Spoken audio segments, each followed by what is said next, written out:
예레미야 1장. 베냐민 땅 아나돗의 제사장 가문 hil기야의 아들 예레미야의 메시지다.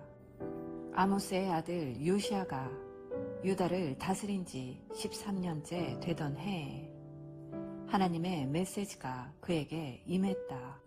그 메시지는 요시야의 아들 여호야김이 유다의 왕으로 있던 동안 계속 임했고, 요시야의 아들 시드기야 11년, 곧 예루살렘이 포로로 잡혀가게 된 해의 5째 달이 되기까지 계속해서 임했다. 하나님께서 말씀하셨다. 너를 모태에서 빚기 전부터 나는 이미 너를 알고 있었다. 너가 태어나 햇빛을 보기 전부터 이미 너에 대한 거룩한 계획을 세워두었다. 나는 너를 문 민족에게 보낼 예언자로 세우려는 뜻을 품었다. 그러나 내가 말했다. 주 하나님, 저를 보십시오.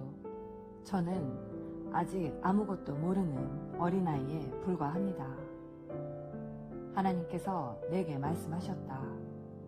어린아이에 불과하다니 그런 소리 하지 마라. 너는 내가 가라고 하는 곳에 가면 된다. 내가 말하라고 하는 것을 말하면 된다. 전혀 두려워할 것 없다. 내가 바로 곁에서 너를 지켜줄 것이다. 하나님의 포고다. 하나님께서 손을 내밀어 내 입에 대고 말씀하셨다. 보아라, 내가 방금 너의 입속에 나의 말을 넣어 주었다. 내가 손수 넣어 주었다. 내가 한 일을 보고 있느냐?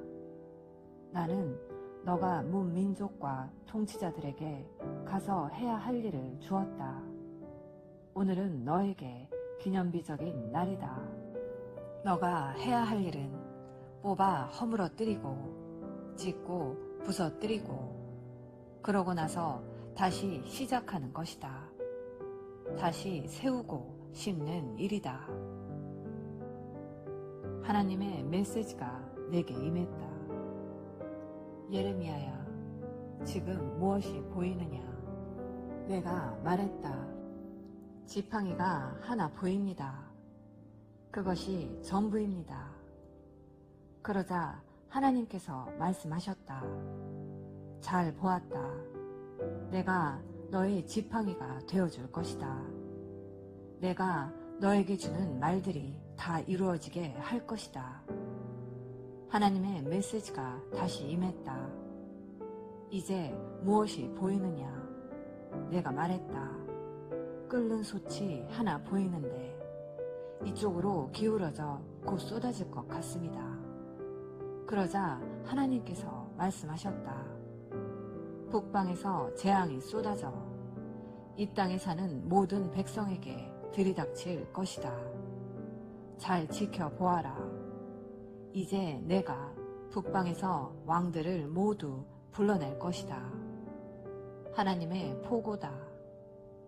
그들이 내려와서 예루살렘 성문과 성벽 코앞에 유다의 모든 마을 코앞에 진을 칠 것이다. 내가 유다 백성에게 심판을 선언할 것이다. 그들이 나를 저버렸기 때문이다. 이 얼마나 천히 공노할 일인가. 그들은 다른 신들에게 잘 보이려고 재물을 갖다 바쳤고 자기들이 잘라 만든 막대기와 색칠해 만든 돌들을 신으로 섬겼다.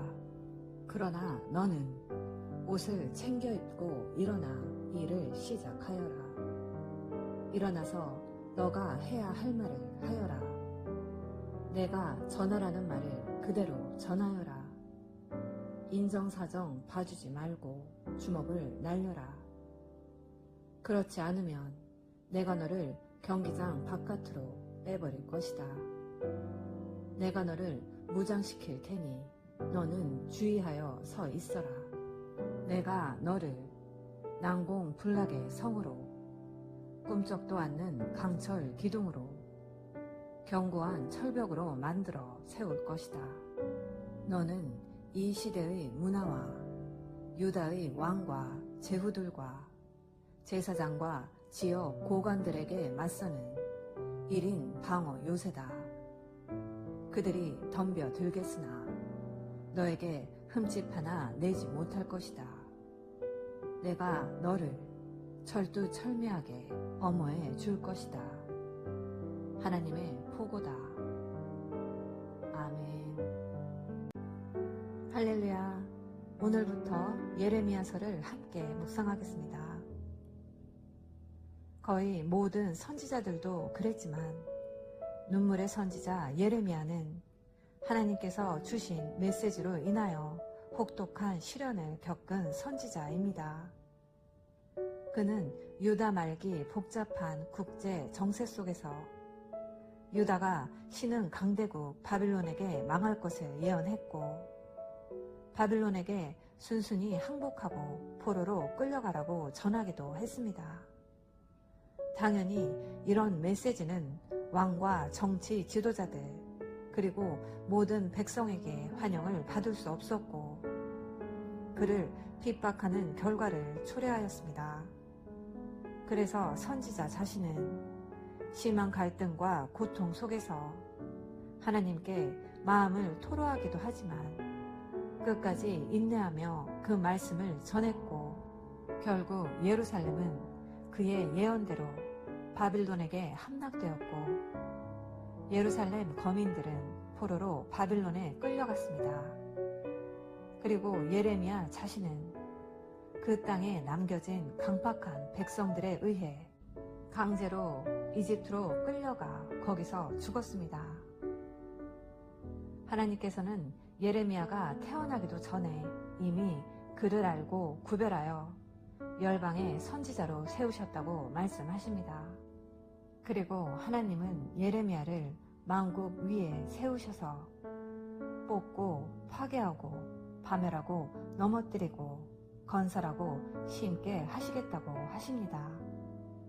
더 나아가 하나님께서는 예레미야에게 2개의 환상을 보여주셨습니다. 예레미야는 먼저 살구나무 가지를 보았습니다. 살구나무는 겨울을 지내고 제일 먼저 싹을 내고 꽃을 피우는 나무입니다. 이와 같이 하나님께서 예레미야를 통해서 주시는 모든 말씀이 속히 시행될 것이며 하나님께서는 그것을 지켜보실 것입니다. 2번째 환상은 북에서부터 기울어진 끓는 가마였습니다. 이것은 재앙이 북방에서부터 임하게 될 것, 즉 바빌론이 북쪽에서 치고 내려올 것에 대한 환상입니다. 2 환상은 예레미야에게 예언의 성취를 지켜보아야 하는 메신저의 자세와 메시지의 내용을 암시합니다. 비록 예레미야가 전할 하나님의 말씀은 모두 속히 성취되겠지만 그는 격렬한 저항과 핍박에 부딪히게 될 것임을 하나님은 알려주십니다. 이처럼 하나님의 소명을 받아 사는 것은 쉽지 않습니다. 하나님의 말씀을 전하는 것은 언제나 거센 저항을 받게 마련입니다. 하나님의 부르심을 받았다고 순탄하고 순적하고 모든 일이 잘 될 것이라는 보장을 할 수 없습니다. 그러함에도 모든 성도는 하나님의 소명을 받고 그 말씀을 전하도록 부름을 받은 자들입니다. 그러므로 하나님은 부르신 자들을 책임지신다는 것을 믿고 앞으로 함께 예레미야를 묵상하며 많은 은혜를 누리시는 복된 자녀 되시기를 예수님의 이름으로 기도합니다. 아멘. 사랑의 엄마